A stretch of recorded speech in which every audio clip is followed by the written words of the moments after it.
রংপুরের কাউনিয়ায় বাসের ধাক্কায় একই পরিবারের ৩ মোটরসাইকেল আরোহী নিহত হয়েছেন। বান্ডেল থাকলে প্রতি সেনমানিতে টাকা বাঁচবে। বিকাশ সেনমানি বান্ডেল কিনে জিতুন প্রতি লেনদেনে। নিহতের একজন এসএসসি পরীক্ষার্থী। সকালে কাউনিয়ার মহেশা গ্রামের জুম্মার বেইলি ব্রিজ এলাকায় এই দুর্ঘটনা ঘটে।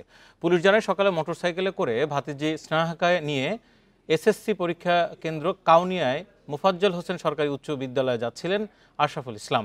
সঙ্গে ছিলেন তার স্ত্রী ও ছেলে। মহেশা গ্রামের জুম্মার এলাকায় বিপরীত দিক থেকে আসা একটি বাস মোটরসাইকেলটিকে চাপা দেয়।